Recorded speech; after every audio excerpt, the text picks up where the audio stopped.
Hey, Composing Gloves here, and today we're going to be talking about templates and how they're useful to you. So, and also how to manage them and create them. So, I have a template here.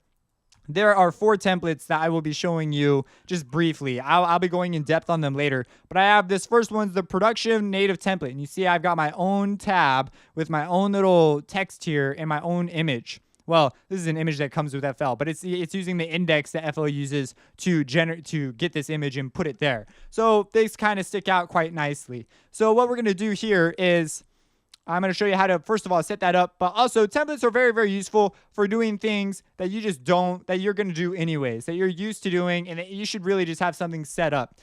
I'll give you one example. So you see here that I've got a whole bunch of harmers here. I know I'm going to load up harmers, probably even a couple more harmers, but I know that I'm generally going to have around like 3 or 4. And then I know I'm going to have some instances of citrus. So I've already got them set up, and they're zipped right now. So if I right-click one, it unzips it. I can hit Alt-Z to zip it again. And what it does is now I can open up harmers as I need them, and they will already be routed. As you see, this one's routed to 17. This one's routed to 19. They are routed to the correct channel. Then each channel is routed to this harmer mix bus. So if I wanted to mute all my harmers and, listen to something else, I could do that simply by clicking there. And that would automatically mute it. Another cool thing is they've got these send channels next to each one. So this one will go in there, and then I can like parallel distort or parallel compress or do whatever kind of parallel processing I want and be able to have that effect. And it also goes to the harmer mix down bus. So I would still have control of it over there.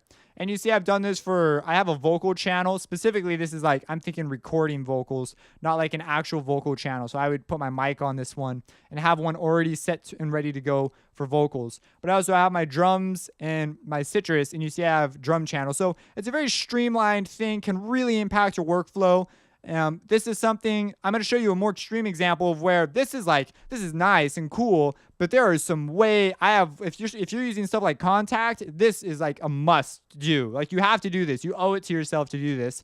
Now, one other thing that's kind of a cool feature in this one is I have a vocodecs channel with 2 modulators and carriers. I can essentially route anything to here, and it will now function as a modulator. I can route anything to my carrier, and it will now function as a carrier. So I don't have to think about, oh my gosh, is this a modulator or a carrier? Now, this only works with vocoders that use left, right encoding. Most of them do. So that's what I have enabled here. It's a much more powerful way to control your timbre, because then you can mix various levels and volumes of encoders into vocodecs rather than selecting a single input. If that went right over your head, I have a video in my FL12 effects. I cover vocodecs and some of the possibilities there if you've never messed with vocoders. But this is a really, really cool option to have. So it's really convenient to just have that set up and like taken care of. No needing to think about things escaping from weird places. So I can just automatically route something there, and I'll have that effect already loaded up. I also have a verb send and a verb delay send.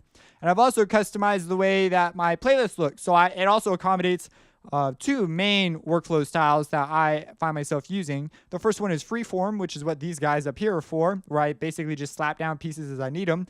The other one's a little more organized, where it's all been named and correctly and things like that. But there's an even more extreme example of this. So let's go to new from template, Composing Gloves. And then, of course, they have their own. They have a whole bunch, of course, including performance templates, which can be very useful. I had a migraine earlier today, and I've finally recovered from it. But holy cow, I went to the ER. My brain was exploding. Anyways, besides that, we have, here is one that is a much more intense template. So if I open up this one's going to be like way crazier. Okay, so this one opens up 7 instances, and you can see here this is a scoring template, and it uses Contact along with the 16 channels, or I'm not sure how many channels this is. I believe it's 16. Yeah, 16 sampler channels, so I can load up my samples in here. And if you don't want to use these, I can drag them in and then just right-click and hit T for type and just route it to the correct channel. So if I don't feel like unzipping these, or maybe I forgot about them, I can always just reroute stuff. Easy peasy in a cinch. These are just like really great extra options, and have already been named. It's good to get into convention so that if you're like mixing or whatever, maybe you're mixing a live show, it's very useful, and everyone pretty much does this that I've really worked with. Kick, snare, hi-hat are always like your first 3 channels. So if you need to find those things, they're pretty much there, unless they have like multiple mics, like kick bottom, kick top, things like that, then you might be a little bit thrown off, but they're pretty much next to each other. So it's good to have things like that. And a color coding system, my drums are pretty much always orange. So you can see here, I have also organized things into a fashion where they each receive their own section. So strings, woodwinds, brass, percussion. And the first one is always the instance of contact. All other ones are the instrument routing. Now, I'm not going to explain how I did this. I have other videos for that. But what I have done here is I made it so that each one of these will talk to the next instrument I load. So if I load up like a violin ensemble here, it will be controlled by this first instance. And I would, rename it violin. And I'm using BRSO Articulate. It's a free plugin that I cover in my free plugins series.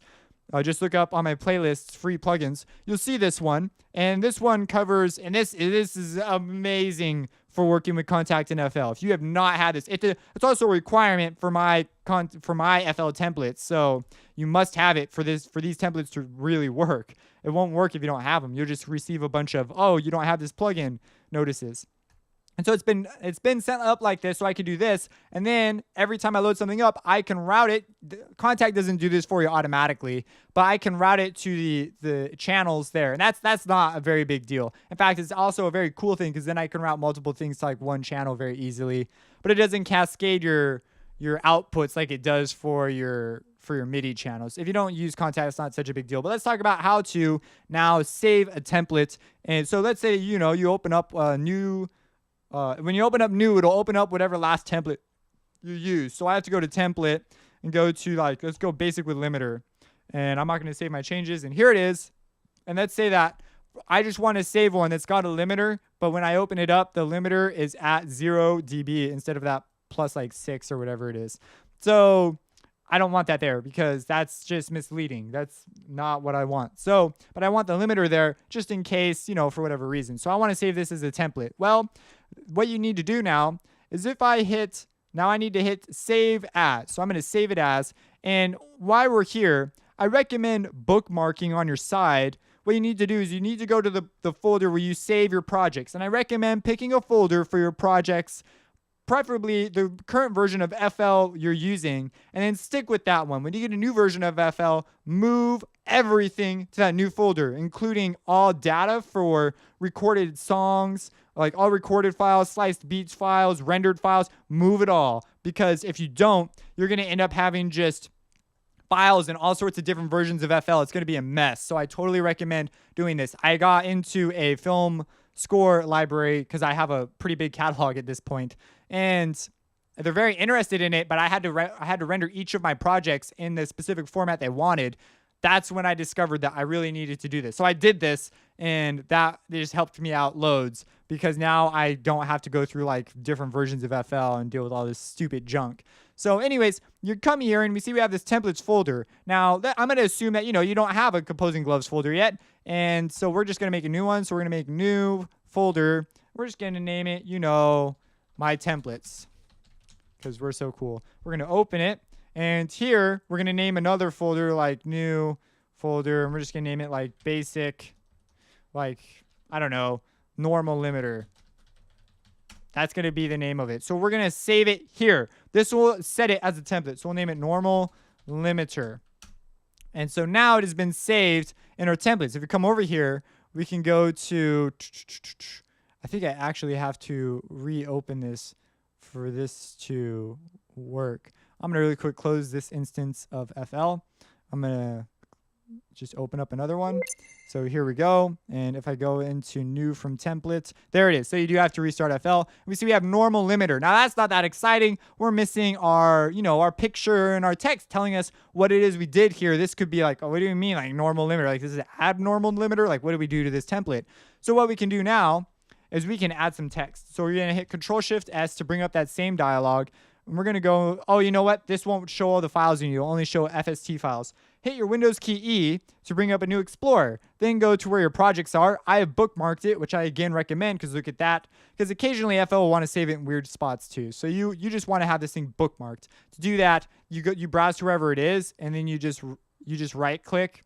And you see here we have this add current locations to favorites. You add it and boom, it'll be there, and then you can get to it. So bang, there I am. And here's my templates folder, right? So we're going to go into templates. So again, I just recommend doing that. And we see here that we go into my templates, and over here we're like, oh, okay, well, we got this. So what do we need to do? So we go back out and we grab something from another template. We'll take it from basic. And you see basic has this NFO file. It's a text file, and it's used in association with the template. FL uses this as a kind of index. So we're going to hit Control C to copy it to our clipboard. We're going to go back here. We're going to go to My Templates, Normal Templates, and then, or what is it? My Templates, Normal Limiter Template, and then we're going to hit Control V. Now, in order to associate it with the file, all you have to do is hit F2 to rename it and name it Normal Limiter. And now it has been associated, but we're not done yet. We have to still change it. So we're going to double click it. It opens up Notepad. Go figure. Now, this index right here, -72, that is the picture it's going to pull up when you look at your file. So I'm going to leave it at that picture, but you can go through and experiment and maybe find a different picture that you want. I don't care too much about the picture, but it's nice because it sizes your file up because it has to make room for the picture. So I like having one. And then you see this one I actually have messed with before, but I forgot the text that went there. So I just like changed it. So I never really use that. I know what that template is. So if I ever use it, I don't need to worry about it. That's actually one of the few I do go to. We're just going to say same as basic.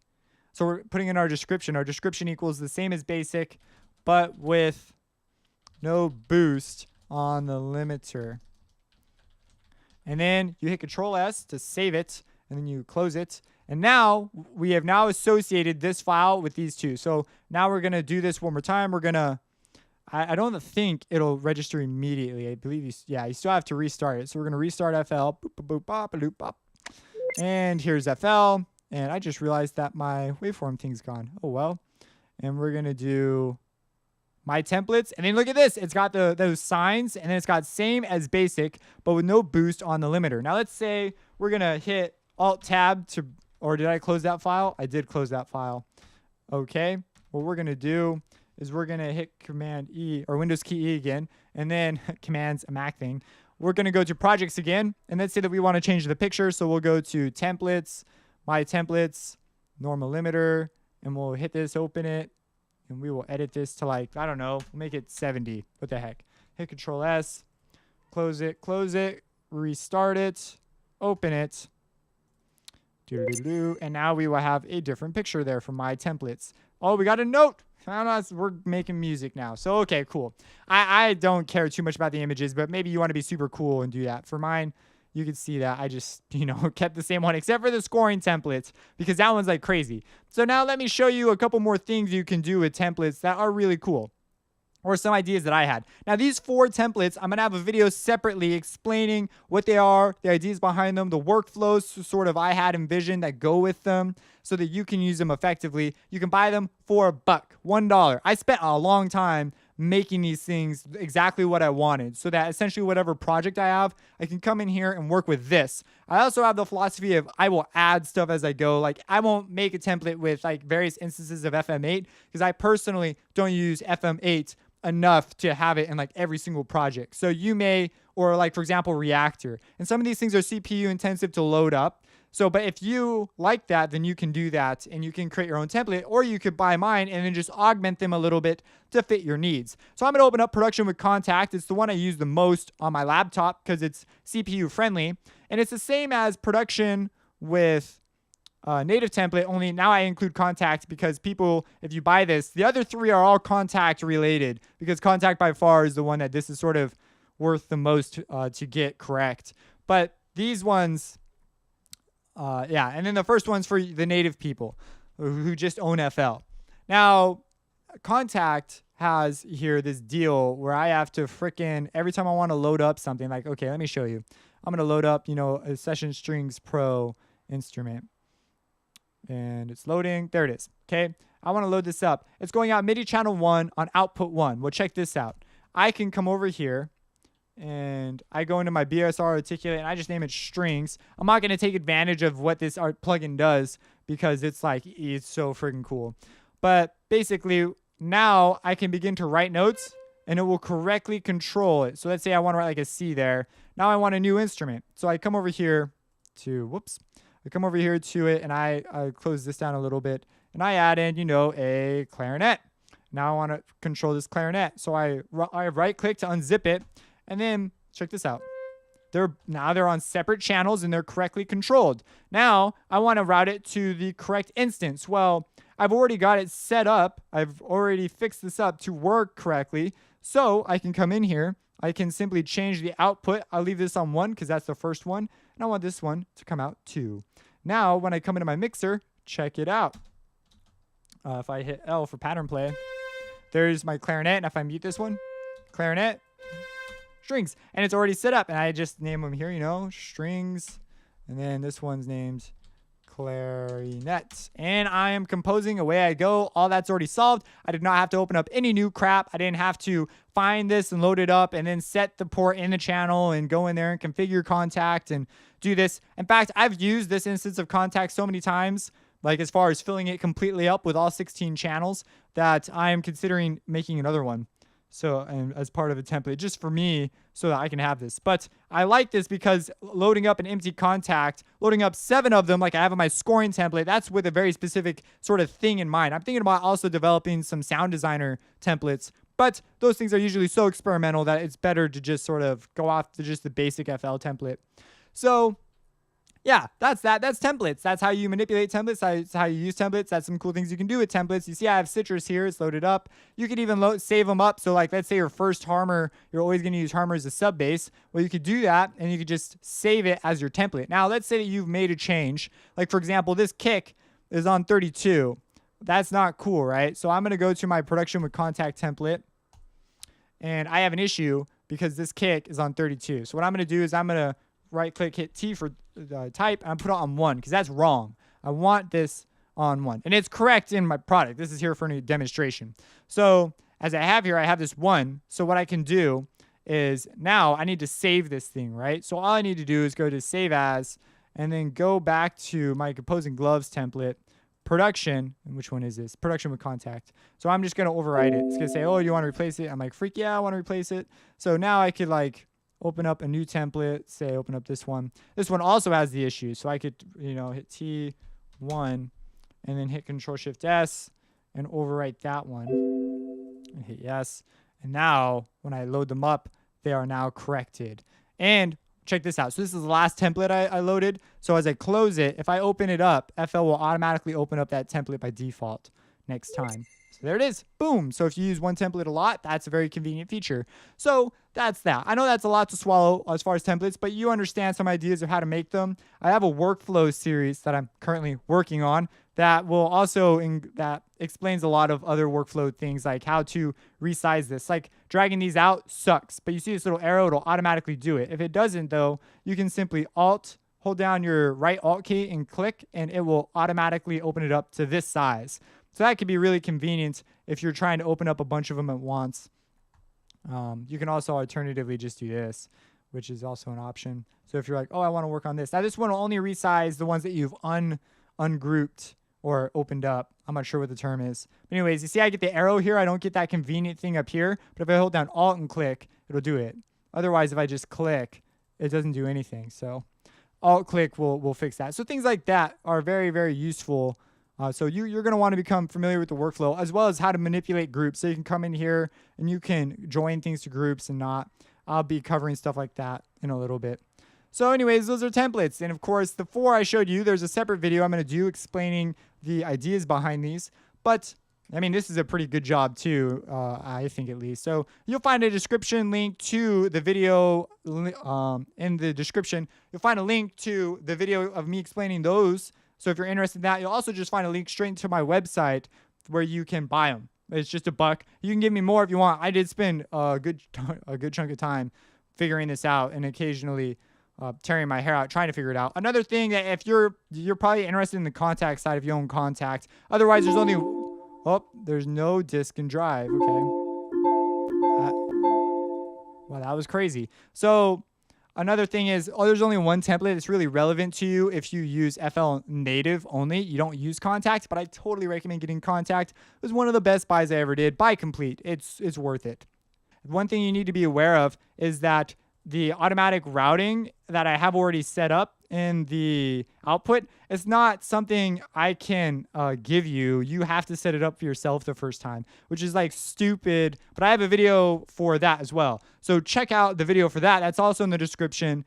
to get your contact to interact this way. And you can even save it as your default. So now whenever you load up contact, it will automatically be routed correctly, even new instances without all these extra channels.